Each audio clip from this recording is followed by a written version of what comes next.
Bonjour, amis de Télé Louange. C'est avec une grande joie que j'ai l'opportunité ce matin d'être avec vous. Je suis le pasteur Franck Djedje de l'église La Maison de Vie et de Guérison donc à Paris. Nous sommes donc situés précisément en région parisienne à Fontenay-aux-Roses et nous avons nos services au 34 avenue Maurice et Jeanne d'Olivet, donc tous les dimanches à partir de 10h. Et nous aurons donc la joie donc, de vous recevoir donc, dans les locaux de cette salle-là, Myosotis Village. Et vous êtes les bienvenus. En tout cas, que Dieu vous bénisse. Et c'est vraiment une joie de l'opportunité de pouvoir partager ce moment avec vous. Alors, je veux aussi saisir l'occasion pour remercier toute l'équipe de Télé Louange, cette équipe jeune dynamique qui vraiment met tous ses efforts pour justement propager, diffuser la parole de Dieu. Et c'est une joie de pouvoir le faire ici de leur studio à Boston. Et j'espère que de là où vous nous recevez, vous partagez aussi cette même joie avec nous. Ce matin, nous voulons simplement prendre le temps de prier courtement et ensuite partager ensemble la parole de Dieu parce qu'à chaque instant, le Seigneur a un conseil à nous donner. Père, nous bénissons ton Saint-Nom pour cette occasion que tu nous donnes de partager avec nos frères, avec nos sœurs. Laisse que ton esprit nous conduise, là maintenant, et là-bas à la maison, pour ceux qui nous écoutent à travers les ondes, que ton nom soit béni dans ce moment. Nous avons ainsi prié au nom de Jésus. Amen. Je veux juste partager avec vous ce texte de Luc, chapitre 2, verset 49, où, avant d'arriver à ce verset précis, la Bible nous apprend que Jésus était parti avec ses parents à Jérusalem pour adorer. Il s'est trouvé à un moment donné, un jour de marche après, ils se sont rendus compte qu'il n'était pas avec eux. Ils s'imaginaient éventuellement le retrouver avec leurs compagnons de route, mais ce n'était pas le cas. Et c'est seulement 3 jours après qu'ils l'ont retrouvé, mais dans le temple, en train d'écouter et interroger les docteurs de la loi. Et la réaction du Seigneur Jésus, en ce moment-là, a été de dire « Pourquoi me cherchez-vous » Il a rajouté « Ne savez-vous pas que je dois faire les œuvres de mon Père ?» Bien-aimés, c'est là-dessus que nous voulons insister aujourd'hui pour montrer comment il est exaltant, il est louable, il est excellent que de servir le Seigneur. Et mon propos ce matin, c'est de t'encourager, toi qui sers déjà le Seigneur, à le faire et à le faire davantage. Et c'est aussi m'adresser à toi qui passes par un temps de découragement ou qui ne comprend pas forcément toujours le sens de ton engagement à le faire. Parce que le Dieu que tu sers est un Dieu fidèle, est un Dieu juste qui récompense fidèlement ceux qui vraiment se donnent à lui. Et nous voulons, le deuxième passage que nous voulons méditer ensemble, c'est celui de Matthieu chapitre 16, le verset 18. Et nous lisons ceci où le Seigneur a l'interpellation de Pierre, alors qu'il leur demande « Qui dit-on que je suis ?» Pierre fait cette déclaration formidable où il dit « Et moi, je te dis que tu es Pierre, et que sur cette pierre, je bâtirai mon église. » Parce que Pierre venait justement de déclarer que tu es le Christ, le Fils du Dieu vivant. Et c'est sur cette déclaration que le Seigneur dit « Sur cette pierre, je bâtirai mon église. » Et bien aimé, je veux attirer notre attention sur ce terme « mon église ». Souvent on entend dire l'église d'un tel. Et vous voyez même, en me présentant tout à l'heure, j'ai présenté mon église. Mais en réalité, ce n'est pas notre église. Le Seigneur dit, je bâtis mon église. C'est-à-dire mon affaire, ma chose, ma propriété privée. Et lorsque nous nous engageons dans l'œuvre de Dieu, nous nous engageons dans son champ, dans sa mission. Et c'est lui qui est le maître de la moisson. C'est lui qui nous engage. C'est lui qui aussi pourvoit à tous les besoins de l'œuvre. Pourquoi ? Parce que c'est son église, c'est son affaire. Et il en fait sa priorité. Jésus dit, dans Luc 2, 49, que nous avons lu en introduction, « Ne savez-vous pas que je dois m'occuper des affaires de mon Père ?» Bien-aimé, il s'agit d'une œuvre exaltante que de servir le Seigneur. 1 Corinthiens chapitre 3, Le verset 9 nous dit très clairement que nous sommes ouvriers avec Dieu. Autant il s'agit de son Église, autant il s'agit de son affaire. Le Seigneur ne le fait pas tout seul. Du moins, il ne le fait pas sans nous. Nous sommes donc privilégiés que d'être associés à cette belle œuvre. Lorsque tu sers le Seigneur, fais-le avec amour, fais-le avec zèle, fais-le avec toutes tes tripes. Pourquoi? Parce que c'est un travail excellent que de servir le grand Dieu. Vous savez, on peut servir les hommes de ce monde, les présidents, tous les dirigeants. On peut servir toutes sortes, occuper toutes sortes de positions dans cette société. Mais quelle excellente mission que de servir le Dieu vivant et vrai, le roi des rois, le Seigneur des seigneurs. Moi, je vais saisir aussi l'occasion pour vous partager brièvement un court témoignage. Alors que le Seigneur m'appelait à le servir, je me disais non, je ne veux pas être dépendant d'une église, je ne veux pas être dépendant des offrandes, je ne veux pas être dépendant. Mais je veux d'abord monter mes affaires. Et avec l'argent que j'aurai, je pourrai librement servir Dieu. Ça, c'était ma logique à moi. J'ai essayé, j'ai voulu monter une station essence. J'ai eu toutes les accréditations qu'il fallait. Jusqu'au dernier moment, ça ne s'est pas fait. Je n'avais pas compris. C'est le premier signe de Dieu. Et j'ai voulu monter une structure d'événementiel pour organiser des mariages, pour louer des salles. J'ai eu tous les accords bancaires, toutes les pistes. Et au dernier moment, ça ne s'est pas fait. Et j'ai essayé une troisième voie. Je suis dans le domaine de l'enseignement et donc j'ai voulu passer une titularisation pour un poste plus important. Et pour passer le cap suivant, il me manquait 0,45 points. C'est-à-dire même pas 0,5 points. Et j'ai compris alors en ce moment que le Seigneur m'interpellait pour dire, je t'appelle et qu'est-ce que tu dis? Qu'est-ce que tu veux? Et il y a cette parole dans Luc 9, 59. Alors que le Seigneur appelle un jeune homme à le suivre, ce jeune homme dit, laisse-moi d'abord aller ensevelir mon père. Laisse-moi d'abord. Et le Seigneur a attiré mon attention sur ce d'abord pour dire que, fils, pour me servir, tu n'as pas besoin de poser de préalable. Tu n'as pas besoin de poser des conditions. Et ce jour-là, j'ai compris, j'ai dit, Seigneur, je m'abandonne à toi, totalement, entièrement. Voici ma vie, fais-en ce que tu veux. Et bien aimé, laissez-moi vous dire que depuis ce jour-là, lorsque j'ai compris, oh, qu'il est excellent de servir le Dieu vivant et vrai, ma vie a changé. Mes perspectives ont changé. Et le Seigneur a commencé à œuvrer dans ma vie. Le Seigneur a commencé à ouvrir des portes que je ne soupçonnais même pas. Que ce soit au niveau national, que ce soit au niveau international. Pourquoi? Parce que servir Dieu, c'est servir l'excellence.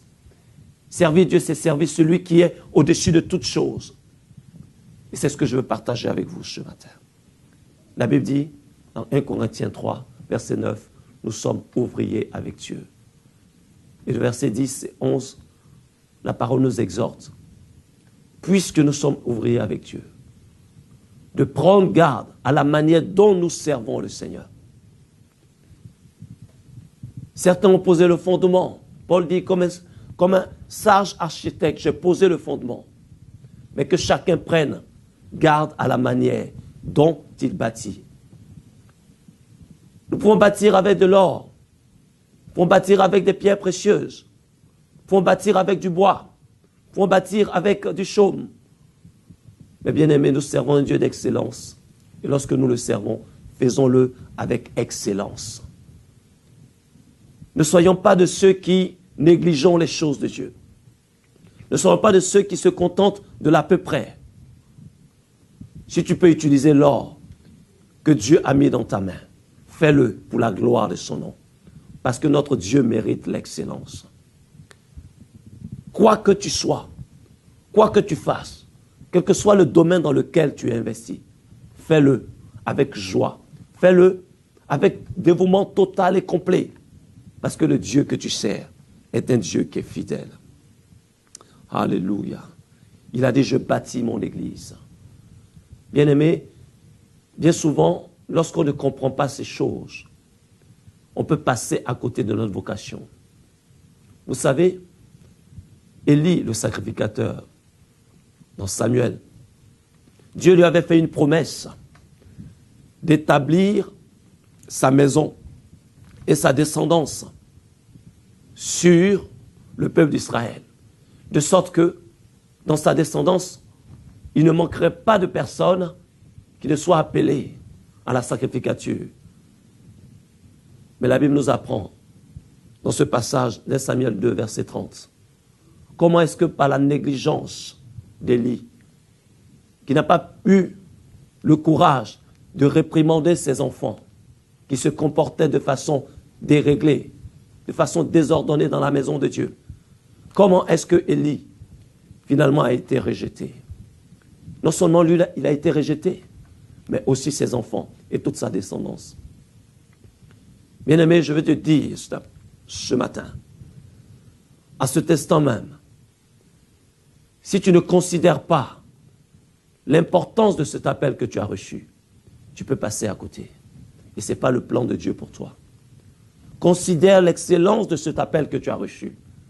Et fais tous tes efforts, comme le dit la parole, travaillant à ton salut, pour pouvoir le servir de façon excellente, de façon efficace. Parce que le Dieu que nous servons mérite l'excellence. Il est important de comprendre là où sont nos priorités. Dans le livre d'Agée, au chapitre 1, du verset 2 au verset 11, le prophète Agée nous rapporte ceci. Alors que le peuple qui venait de rentrer de captivité s'attelait à rebâtir sa maison, s'attelait à se faire un champ, s'attelait à construire, bâtir sa prospérité. Et la maison de Dieu était délaissée. Le prophète Agée a interpellé le peuple pour dire, vous dites que ce n'est pas le moment de rebâtir la maison de Dieu. Est-ce donc pour vous le temps d'habiter vos maisons lambrissées? Est-ce donc pour vous le temps de vaquer à vos propres occupations alors que cette maison est délaissée? Le Seigneur interpelle le peuple et dit, revenez, rebâtissez cette maison. Et j'en aurai du plaisir. Si tu avais abandonné ton premier amour, si tu avais abandonné l'appel que le Seigneur t'avait laissé, si tu avais abandonné cette vocation, bien-aimé, sache qu'il n'est pas trop tard pour revenir, pour le servir fidèlement, parce que Dieu t'aime, parce que Dieu veut pour toi l'excellence. Dieu veut que tu rentres dans son plan, dans son projet. Ne passe pas à côté. Tu as encore l'opportunité de rentrer dans ces choses. Tu as encore l'opportunité de le vivre. Parce qu'il ne manque pas de récompense pour ceux qui servent Dieu. Dieu est celui qui honore ceux qui le servent. Dans 1 Corinthiens 15, verset 58, nous le lisons, il est écrit ceci. 1 Corinthiens 15, verset 58. Ainsi, mes bien-aimés, soyez fermes, inébranlables, travaillant de mieux en mieux à l'œuvre du Seigneur, sachant que votre travail ne sera pas vain dans le Seigneur. Bien-aimé, si tu es appelé au chant, chante de mieux en mieux. Si tu es appelé à la prédication, prêche de mieux en mieux. Si tu es appelé dans tous les secteurs des médias, fais-le de mieux en mieux, sans te laisser ébranler par quoi que ce soit. La Bible dit que ceux qui servent pieusement le Seigneur sont persécutés. Si tu vois qu'alors que tu le sers, il y a des épreuves, il y a des difficultés, ne baisse pas les bras. Fais-le de mieux en mieux. Pourquoi? Parce que ton travail ne sera pas vain dans le Seigneur. ton travail ne sera pas vain dans le Seigneur. Hébreux chapitre 6, le verset 9 à 12. Hébreux 6, 9 à 12. Mon propos ce matin est de t'encourager à le faire. Quoique nous parlions ainsi, bien-aimés, nous attendons, pour ce qui nous concerne, des choses meilleures et favorables au salut. Car Dieu n'est pas injuste pour oublier votre travail et l'amour que vous avez montré pour son nom, ayant rendu et rendant encore des services aux saints. Dieu n'est pas injuste pour oublier ton travail. Dieu n'est pas injuste pour oublier ton investissement. Dieu n'est pas injuste pour oublier ton engagement. Mais seulement, alors que tu as décidé, tu as choisi de servir le Dieu vivant et vrai, fais-le avec excellence. Fais-le avec amour. Fais-le avec détermination. Fais-le avec joie. Car la Bible dit que Dieu aime celui qui donne avec joie. Sers le Seigneur de tout ton cœur, avec amour, avec joie, avec fidélité. Et que rien ne vienne t'ébranler. Que rien ne vienne détourner ton attention du Dieu vivant et vrai. Sers le Seigneur. Sers le Seigneur. Dans 2 Chroniques 15, verset 7, il est écrit ceci.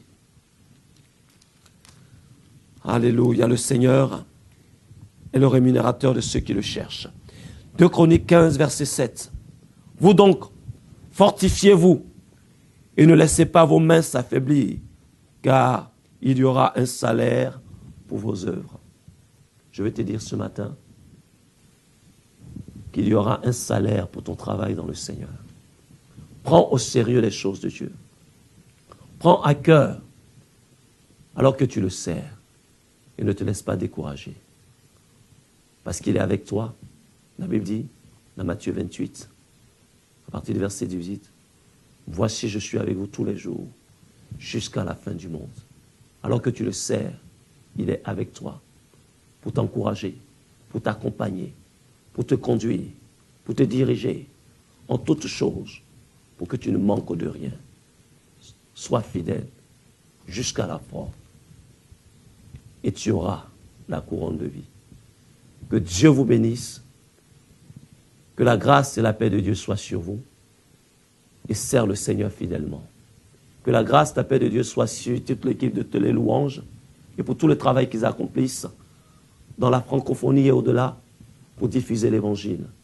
Que la grâce de Dieu soit sur leur vie.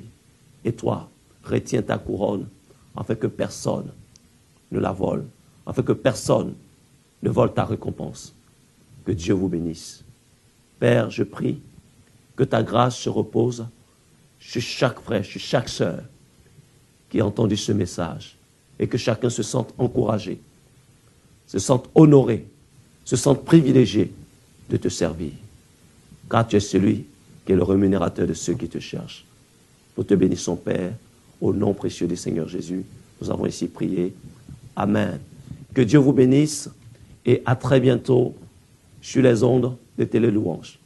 Télé Louange, l'Évangile chez vous 24 heures sur 24 et 7 jours sur 7.